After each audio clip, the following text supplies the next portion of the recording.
I called the wrong guy. That's kind of when I started out on my own. So your foray into selling accounting practices wasn't a complete accident. It was a total accident.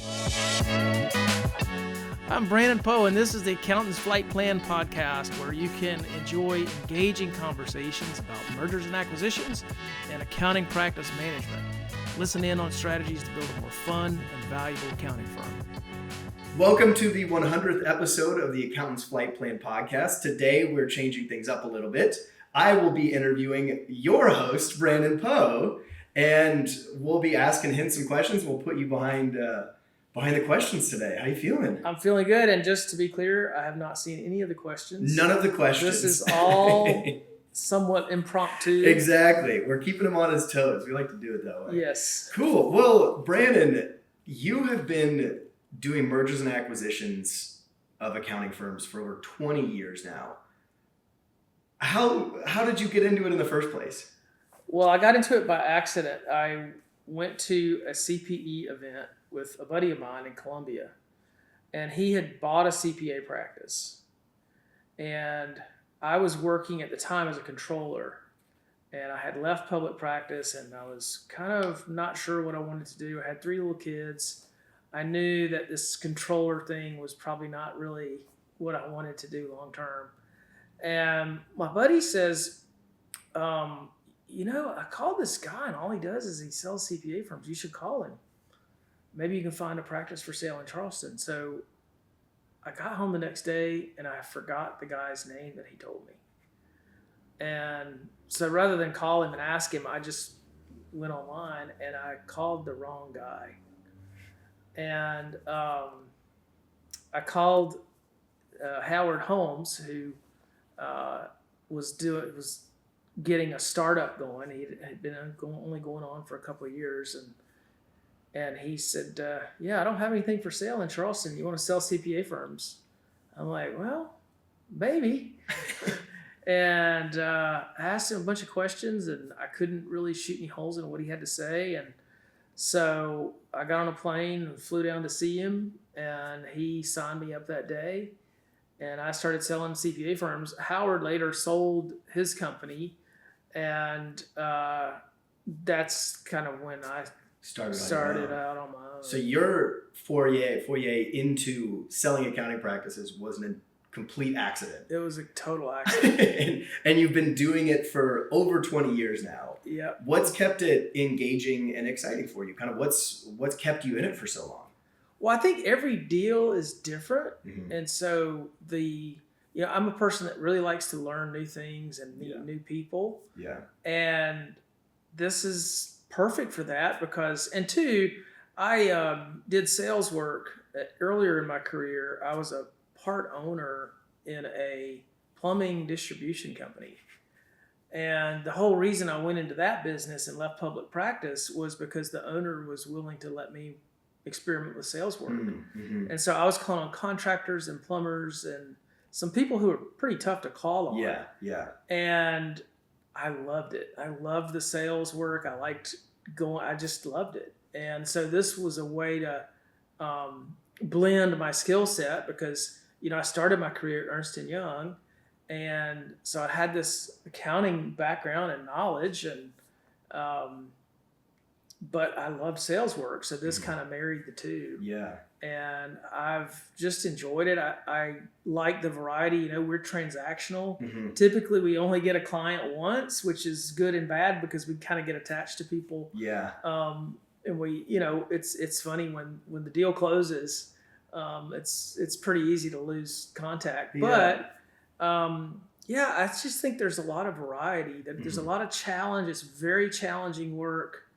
It's very, it's not boring. Yeah, and it's relational. It's relational. You're building a relationship with somebody during a very important time in their life. Like this is the sale of their business. It's their legacy.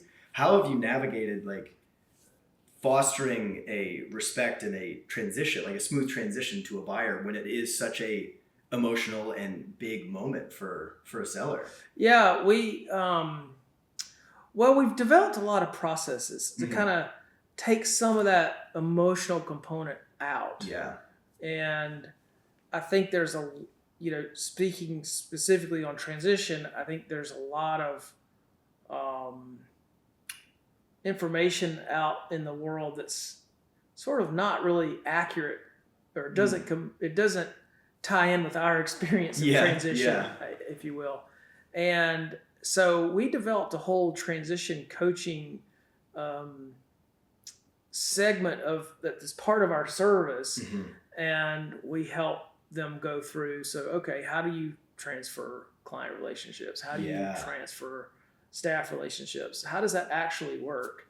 And a lot of sellers and buyers, but sellers in particular, just can't imagine just handing that relationship, that client relationship, to a new buyer.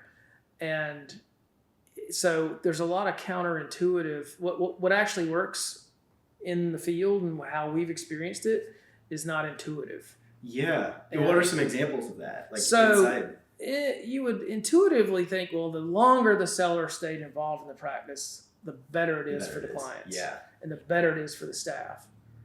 What actually happens is if the seller stays in too long and is unwilling to let go, the buyer will have a difficult time developing his or her own relationships with those people. With the staff, with the clients. Right. Yeah. And so the seller actually becomes a hindrance to the success of the buyer. Yeah. So you have to be, there are instances where a seller can play a long-term role, but it's a fine balance between, okay, are you helping or actually hurting the transition? That's wild. And it makes perfect sense that a clear transition puts the responsibility onto a buyer in a sense, right? Right. And so they have to show up then for the clients and for the staff how the seller needs them to.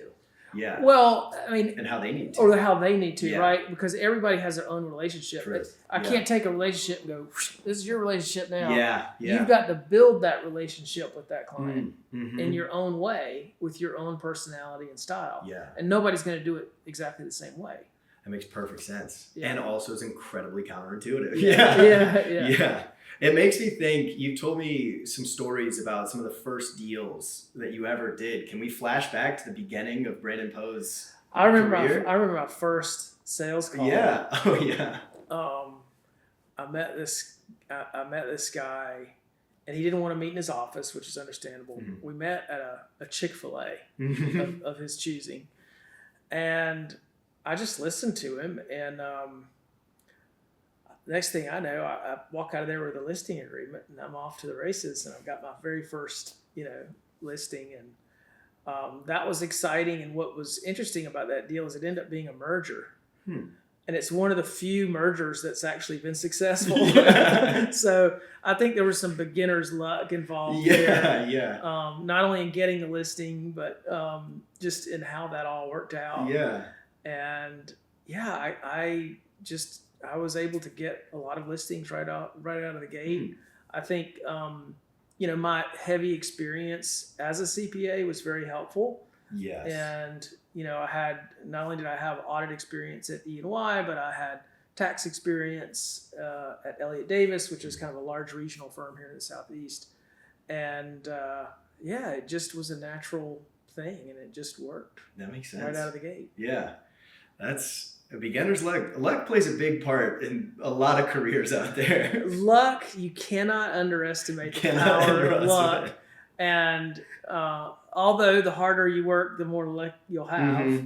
And but there's luck involved in these deals. I mean, we're trying to play matchmaker, and our goal is to get as many buyers in the mix as we can, and that increases your odds of luck. Yeah, that's a numbers game. Yeah. It's a numbers game, because if you've got 2 buyers, well, the odds of one of those being a good fit are fairly slim. Yeah. But if you've got 50 potential buyers or even 100 potential buyers, then your likelihood of finding someone who's going to be just the right fit is going to go up exponentially. Yeah, which is I from being a part of this business for so long, why we focus on fit so much. It's like magic. Yeah. It's like magic. It's like try negotiating a deal with a buyer who's not a good fit. There's no chance. It's like going and beating your head against the wall Yeah. for a while. Yeah. It doesn't work. And you can only do that for so many deals and so many buyers Yeah. before you're ready to get out of there. You can't force these. Yeah. There has to be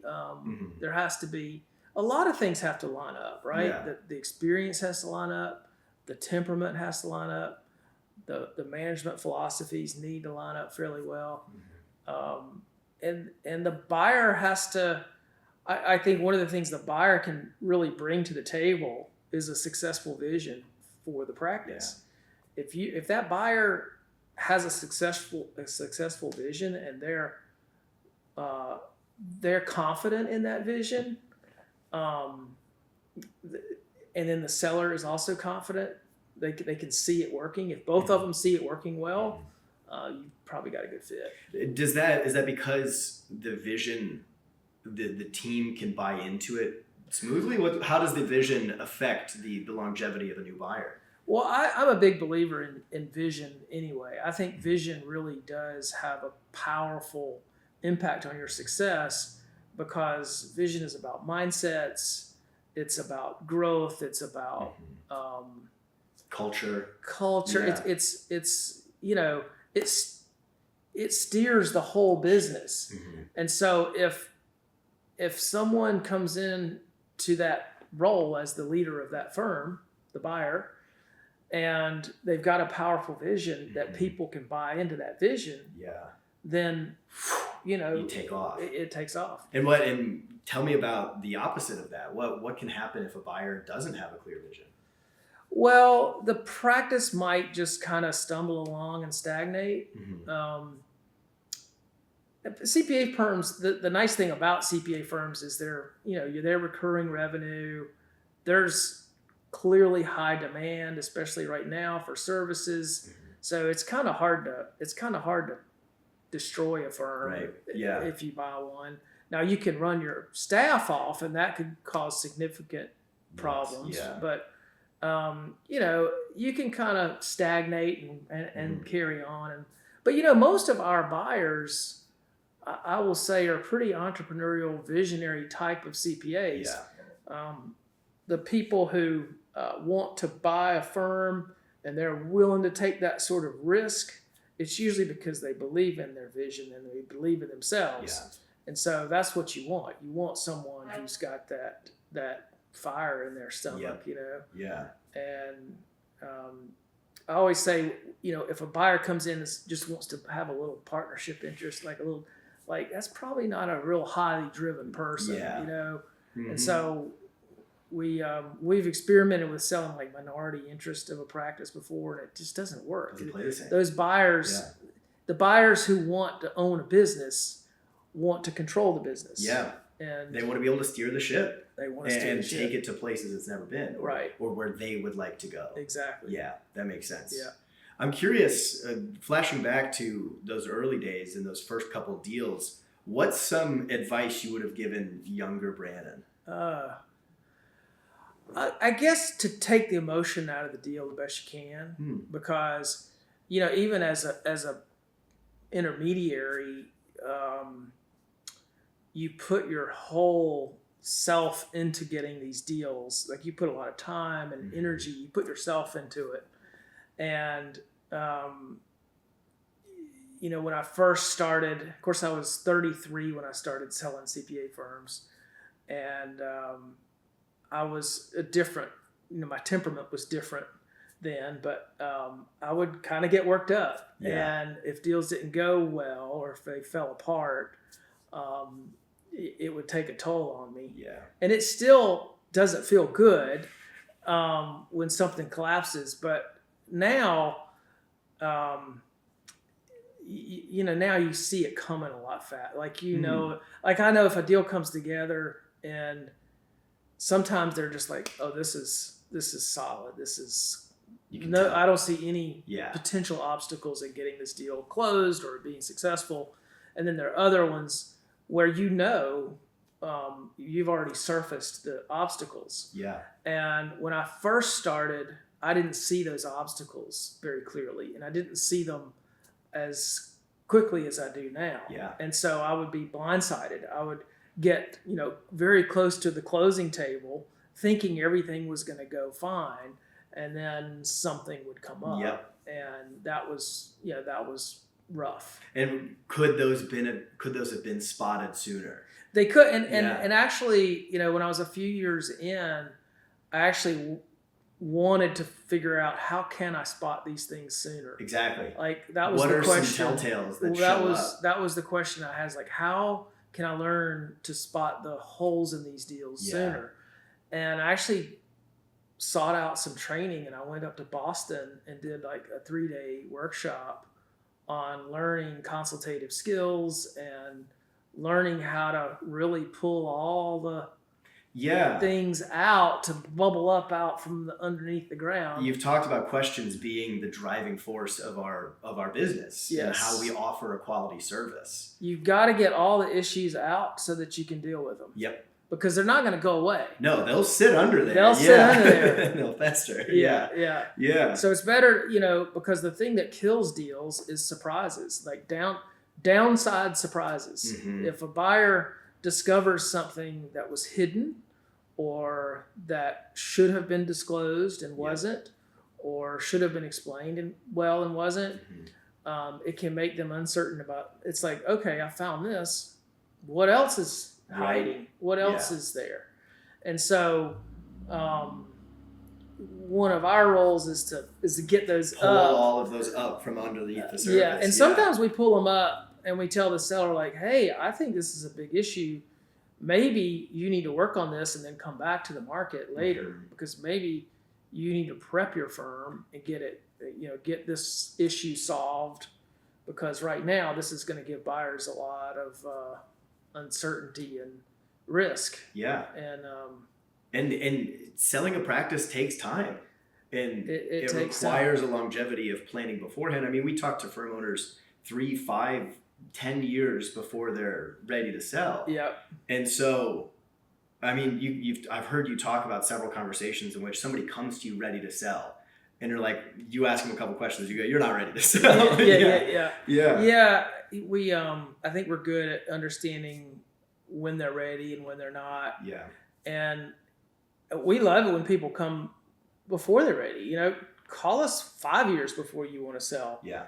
And if there are those issues or there's some things that you can improve, it's amazing how much you can improve in that, given that much time. Like even 1 year is you can do a lot. There's a lot of leg room to be had. 3 years is great. 5 years is amazing. Yeah.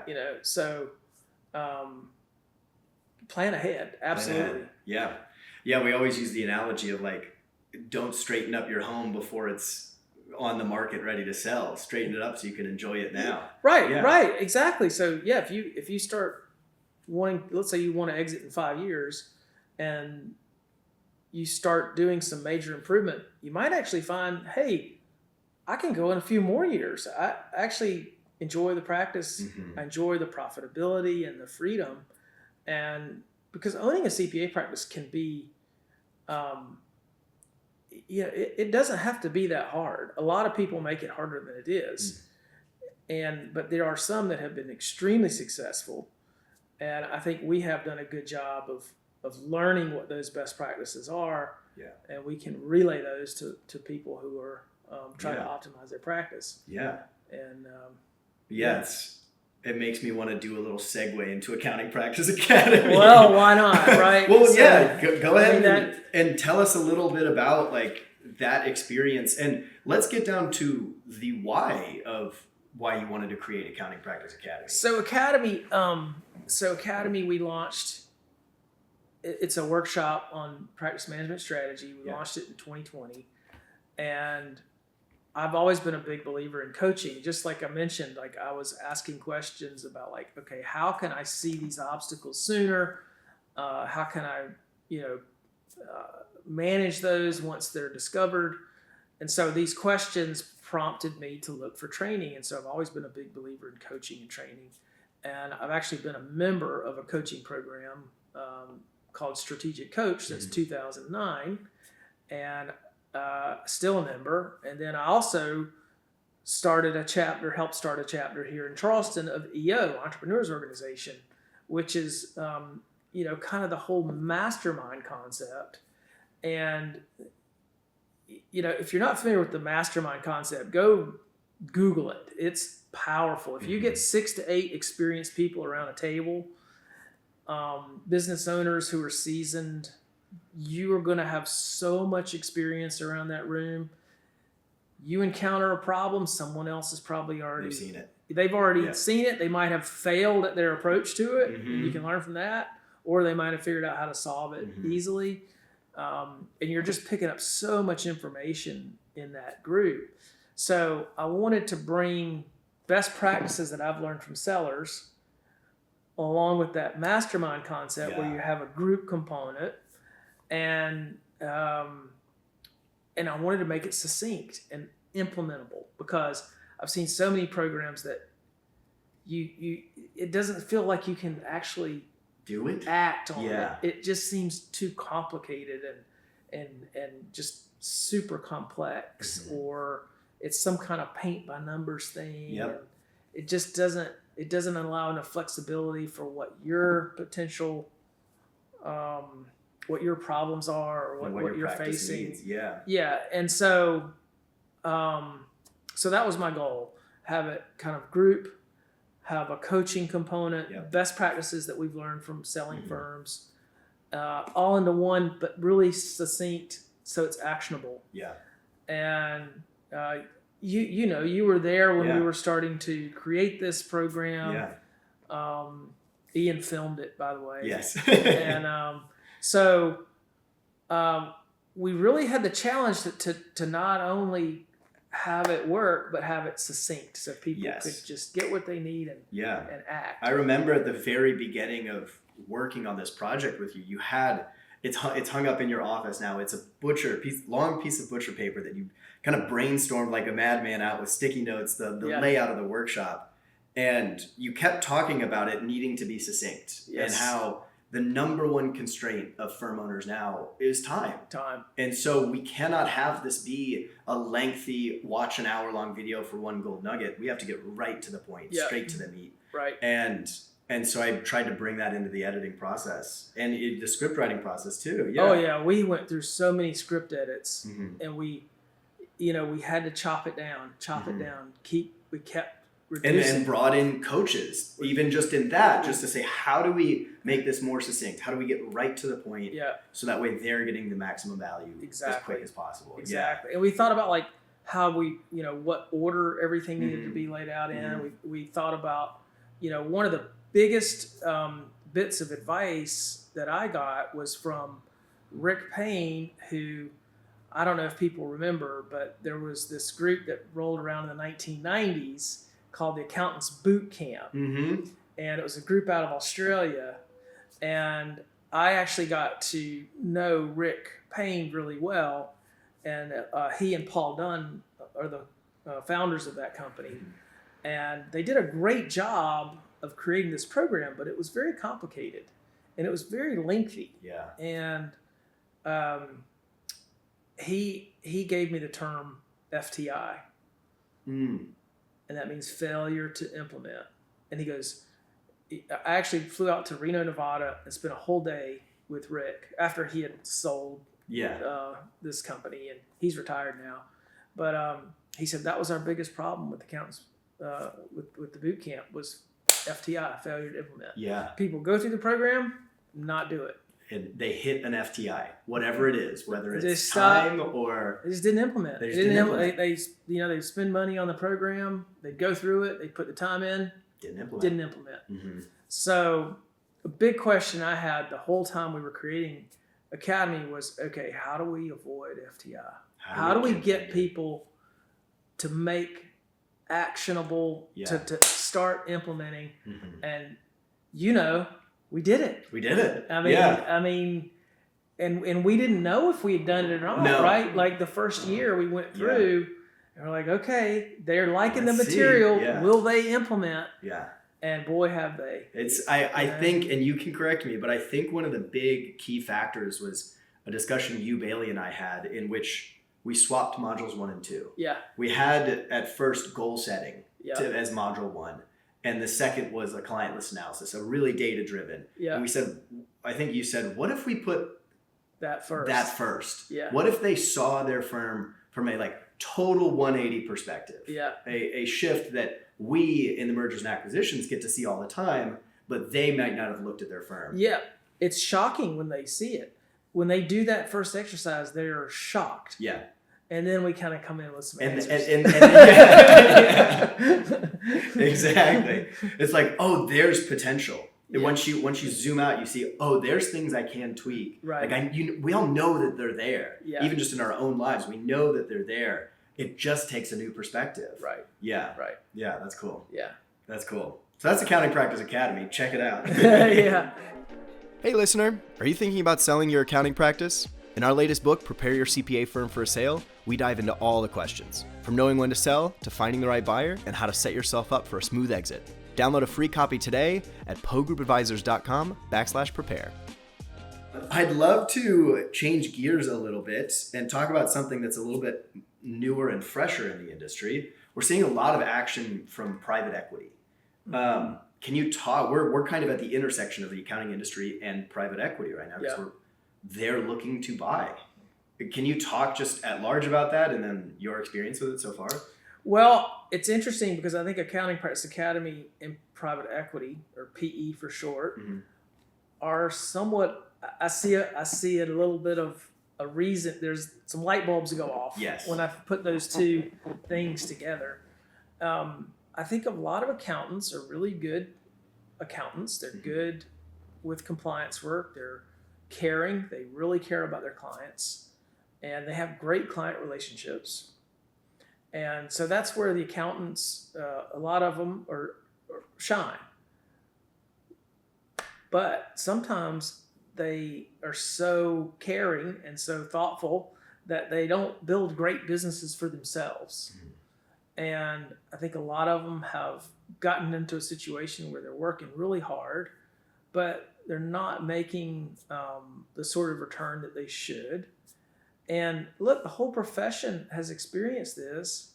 And guess what? New people don't want to come into the profession. Exactly. So now you've got this other problem where you've got a staffing shortage. You've got people leaving the profession because we haven't built as good a profession as we could have. Yeah. And so a lot of the things that we talk about in Academy are just, there's a lot of low-hanging fruit in a lot of CPA firms. There just is. And I think that the CPAs that own these firms, sometimes they start, I think there's a lot of problems. We could talk about partnership issues. We could talk about underpricing. We could talk about overworking. All of these things are fairly common. And private equity is over there looking, they see these pain points. They're like, hey, there's an opportunity here. Yep. And, they've seen it in other industries. They've rolled up vet practices. They've rolled up dental practices. Well, now they're looking at the accounting industry, and you've got the pain points. You've got a lot of people retiring potentially because of just demographics. Yep. And you got new technologies that aren't being fully utilized. And you've got offshoring capability, which is a lot of people aren't utilizing. So there's a lot of potential. And, somebody with the steely eyes of a cold, steely eye. Can see dollar signs. An opportunist, and that's not a bad thing. That's not a bad thing. Because what I think it'll do is it'll lift the profession. Yep. It'll lift the salaries. It'll pull more people into the profession. It'll be, overall, I think it'll be good, but we're in this period of turmoil. And so we're seeing, like the last 2-3 years, we've just seen a lot of private equity come into the industry. They are aggressively rolling up firms. A lot of them are flippers. There's some bad actors out there. There's some really good ones out there. It's a little bit of the Wild West right now with private equity. They are business people, and they see the opportunity, and they're going to make the hard choices that a lot of accountants just don't want to make. I talk to accountants every day, and they're like, yeah, I really don't. I've had a relationship with this client for 20 years. I don't want to change. I don't want to go to them and increase the fee. I don't want to change the relationship. Well, the profession's changing, and change it's sometimes painful. So, I tell people, like, if you can make this change, or you can sell it and let someone else make it. And there's no right or wrong answer there. But it's a choice. Yeah. Yeah. Can you tell me some of the experiences you've had so far with PE? Kind of what deals have been going on, what kind of questions they have? Yeah. They're not that much different in terms of buyers. They have a little bit more reliance on third parties, which kind of increases the complexity sometimes. Like, you have third parties conducting due diligence, quality of earnings.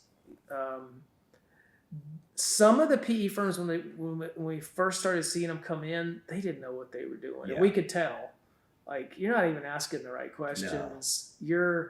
You don't understand your own potential obstacles with these acquisitions. And I think we actually helped some of them figure some things out. Yeah. And they are now, fast forward 3 years into this, and I do think this is going to be a cycle, by the way. Like, I think there'll be a lot of consolidation for a number of years. I don't know how long it'll last. Yeah. Could be 5 to 15. It could be. Yeah. It could be a while. It could go quick. Yep. It's just hard to say. But the firms now, there are a lot more firms that are experienced. They've had multiple acquisitions. They've had some successes. They've had some failures. And they're smarter buyers now. And I think some of them, it's just like other buyers. Like, some buyers are easier to work with than others. Some buyers, are difficult for various reasons. Yeah. And it's just like any other buyer. You've got to focus on fit. Yep. Just you could have 10 private equity firms, and one would be a good fit, and 7 or 8 would be terrible. Yeah.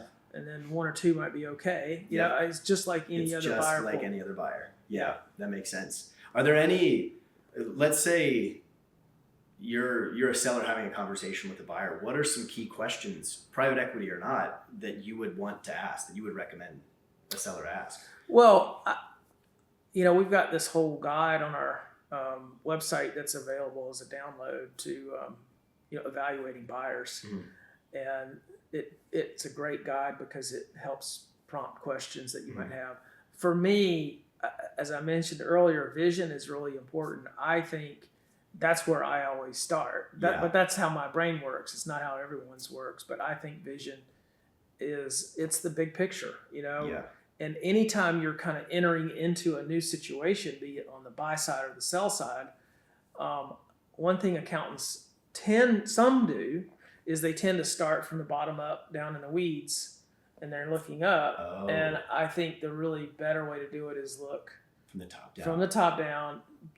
That's the vision. What is the buyer's vision? What is your vision? Is there alignment? Because if there's not alignment at the top, it's what are we doing? What are we doing? Yeah. So that's where you start. You start from the high level view, and then you work your way down into the more and more detailed views. Love it. So that's the approach that I recommend. Yeah, love it. Let's talk about the podcast itself. Where did the idea for the Accountant's Flight Plan podcast show up? So the podcast, actually, the idea came from Rick Payne. Really? So that day that I spent in Reno with him, he said, "You ever done a podcast?" And I said, "No, I haven't." And he said, "You should do one." Yeah. And he said, "Matter of fact, I'll help you get going." And he said, "It doesn't have to be all that complicated." I think it's a lot more complicated now. This was probably 2012. Wow. Somewhere in that range. Yeah. I can't remember exactly. And he said, "I'll help you, and we'll just get on the phone and we'll record it." And so he and I recorded, I don't know, maybe an hour. and then we chopped it up. Yeah. And that was my first like 3 or 4 podcasts. Wow. They're still on the platform today. Yeah, I know. If you go back, you can listen to those first conversations with Rick. And I think you guys talked about kind of the PGA proven process. We talked about our process, and I had already published Accountant's Flight Plan. We talked a little bit about what's in the flight plan. Yeah, that book was published in 2010.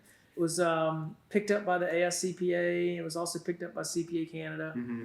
And he kind of went over some concepts in the book, which a lot of those are very much aligned with the accountant's boot, the Results Accountant Systems, which is their company that they created, the Accountant's Boot Camp. Rick's company. Gotcha. Yeah. Wow, so he planted the seed and then also watered it for the first episode. He did. Yeah. And I had fun doing it. And we put it out there. He kind of gave me the bare necessities of getting something started. So we put this out there, and like a lot of things, you put it out there, and it just floats. It's just floating out in the void. You don't know what's happened to it. And so I did I would do like one a quarter after that. It's like, we'll do one podcast per quarter. And then we started getting feedback, like people were listening to it. Mm-hmm. And then people were like going back and like listening to multiple episodes. Yeah. And I thought, I think there's something here. Yeah. And what's cool is that was the only instruction I've ever gotten, was just the basic guidance that I got from Rick. Yeah. And I kind of created my own style. It was very much an interview style podcast. Mm. And I just, I enjoyed it. I still do. I love recording them. I love talking to interesting people. And part of it was just, I liked doing them. Yep. And then it became kind of fun because, when I joined EO, we started EO in 2017. Mm-hmm. And I met a lot of people through EO that had nothing to do with the accounting industry. Yeah. But I'm like, hey, I could bring ideas from EO and other parts of the business world into the accounting industry, and people will find it interesting. And I interviewed a prominent attorney with Baker Donaldson about his philosophy around contracts and how contracts should be simple. Mm-hmm. That was a great episode because, again, I'm a big believer in simplicity, and simplicity is very hard to accomplish. Yep. It takes a lot of work to create simplicity. Mm-hmm. And anyway, so I brought in guests like that. Yeah. I brought in a guest from the National Speakers Association and talked about demographics. Yeah. So all these things apply to our industry because we are part of the business world.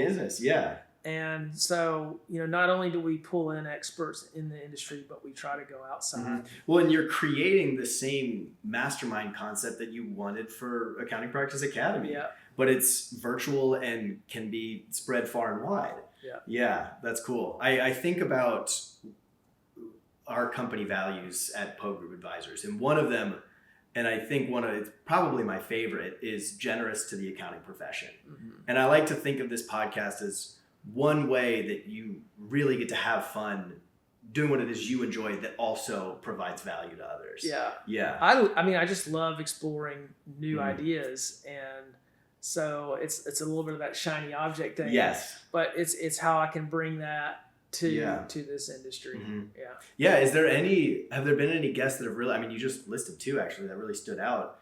Is there any podcast you had a lot of fun doing? Oh gosh, we've done 100 episodes. This is now, 100 episodes. Yeah, really cool. Well, the first ones were a lot of fun. Yeah, the first ones with Rick I think they're still fantastic. Fantastic. The content is great. Rick's just has so much information. Yeah. And a couple of the highlights. The one on demographics, the president of the National Speakers Association was really good. Yeah. Chris Donaldson. Ron Baker was good. We talked about value pricing. Yeah. That's in industry. Yeah, there's been a lot. There's a lot of good people. It's hard to narrow it down. In the last 5 years, what would you say you've become better at saying no to? Well, we've had to say no to a lot more things. I think as you grow, we did a paper with Rob Siegfried about growing. He grew his firm from scratch to 100 million in revenue. Great CPA. That's a great read. Yeah. And one of the things that I realized is growing a business is a series of letting go, which means you're saying no to things.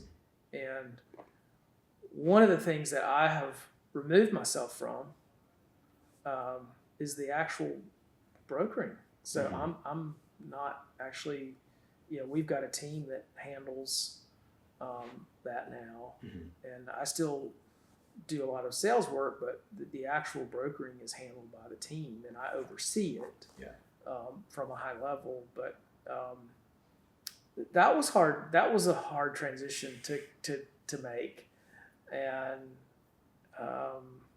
but it was, the business took off when I did that, and that's the thing that's also not quite so intuitive. It's like, as you grow the business, you do less, so you're saying no to more, and that's how the business grows. Yeah. And what's interesting too is the service. I was worried that the service would fall, but it's actually gotten better because the people that are on that team, it's all they're doing. Yep. And they're just getting better. The focus is there. Focus. Yeah. Yeah. And it takes a level of trust. And I mean, this goes out to every one of our listeners. It takes a level of trust to be able to let go. Yeah. To be able to say no to things. No, I'm not going to broker that deal. No, I'm not going to take that client. That's going to be your responsibility. And I trust you with it. Yeah. And if you've got mistakes or things that you need answers, come to me. Yeah. But I always remember one thing you say to our APA members, which is, if your staff keeps coming to you for questions, say, what do you think the answer is? Yeah. See if you can figure it out first, and then come to me with a couple solutions. Yeah. Yeah. And I think that gives a team a sense of autonomy and ownership of their work, which I think is really important. Yeah. Yeah. And I learned that from a client. Yeah. There you go. Yeah. Your clients are your biggest teachers. They all teach you. Yeah. Right? I learned that from a client, a really successful owner who, they'd come to him with questions and he'd say, I don't know, that's what I pay you for. Yeah. What answers do you have for me? Yeah. That's great. That's great. I'm kind of thinking, what are some tactics or tools you use in your week, just in an average week, that you think serve Poe Group advisors and might serve other businesses at large? I tell you, one of the things I do, it's such a simple thing. Yeah. But on Monday mornings when I start my week, I go to the Starbucks that's near my house, and I start my week at the coffee shop, and I plan my week, and I look at my calendar, and I just understand what I've got going on for that week. I sort of set weekly goals, and okay, what 3 things do I want to accomplish this week, and also what are my important to-dos this week? Yeah. Or less important to-dos, but we've got our 3 crucials, and then we've got kind of other projects, and I spend usually between 1 and 2 hours thinking about my week. Not doing. You're not moving the pencil on projects. No. You're just doing strategy. I'm just planning my week. I'm planning my week. Yeah. And that way I'm not coming into a world where there's interruptions. If I come to the office, it's easy to knock on a door. Yeah, you're just going to go back into doing. Yep. So that separation of space.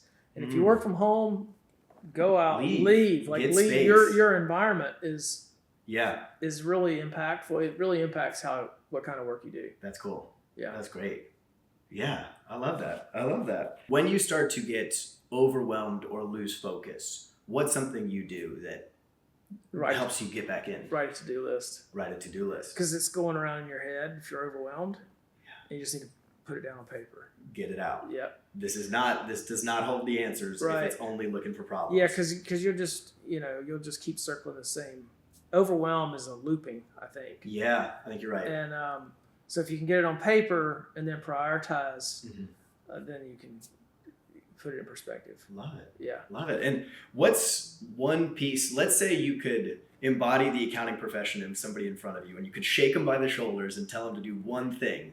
What would you tell the accounting profession as a whole to do? What would you ask them to change? Their own worth. Their own perception of what they're worth. Tell me more about that. You're treating your clients fairly, you have to treat yourself fairly and your firm fairly. So it's okay to be selfish. It's okay to set boundaries. It's okay to increase your fees. It's okay to fire clients. It's okay to run this business to where it works for you. Yeah. Because if you're not doing that, I mean, you're harming the industry at large in a sense, right? Yeah, you're just not.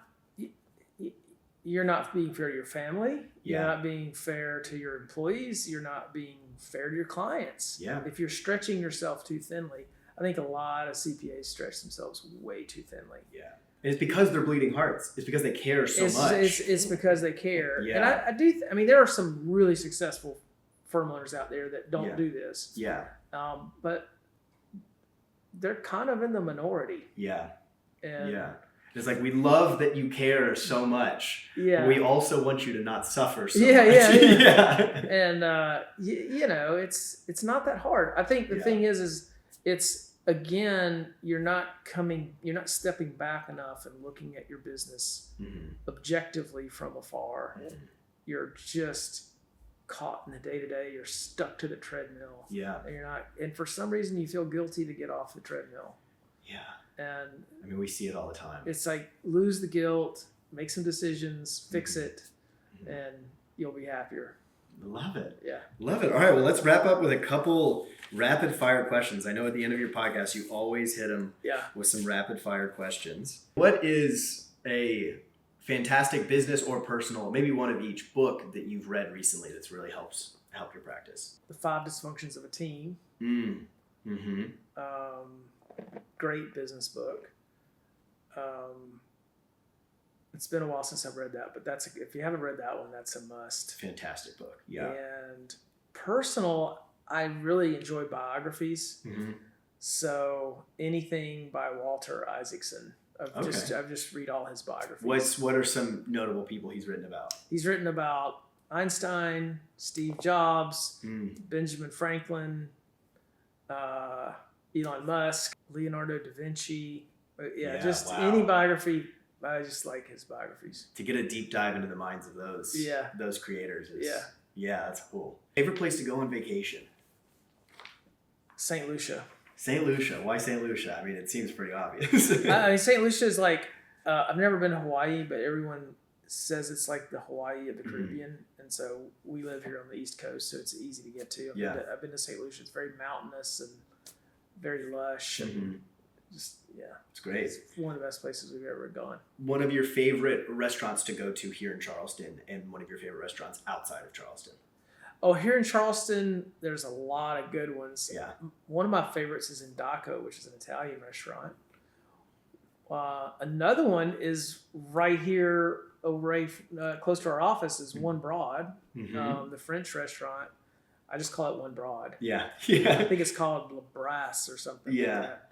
And there's Hall's Chop House if you want a good steak. Of course.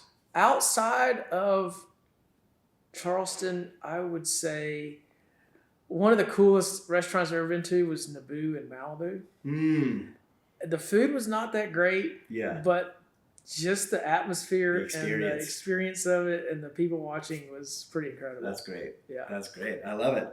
And let's say, what's one final piece of advice you'd like to give to accountants, to the accounting profession at large? What do you think would have the most impact if it could really land? If they could really land is learn how to focus your effort where it's most valuable. It's all about focusing properly. That is the key. Cool. Awesome. Well, Brandon, thank you for the incredible podcast. This is our 100th episode. Congratulations. Thank you. That's really exciting. Well, and you've edited a good number of those. Yes, I've seen my fair share. Yeah. It is wild how you went from 1 a quarter to 2 to 3 a month now. Yeah. And it's so exciting to be a part of the journey and to be generous to the community. It really, I see the impact that this podcast has. Yeah. And congratulations. Yeah, it's really special. Thank you. Thanks for your help in making it happen. Yeah. Would you like to say a final goodbye to the audience? A final goodbye. I'll see you on the next podcast shortly. Perfect. All right. That's Accountant's Flight Planning Podcast, guys. Thanks for tuning in. Like and subscribe, and we'll see you on the next one. Thanks for listening to the Accountant's Flight Plan Podcast. You can keep the momentum going by subscribing and sharing your thoughts with us. Visit our website at pogroupadvisors.com for more resources, and tune in next time for more exciting conversations like this one.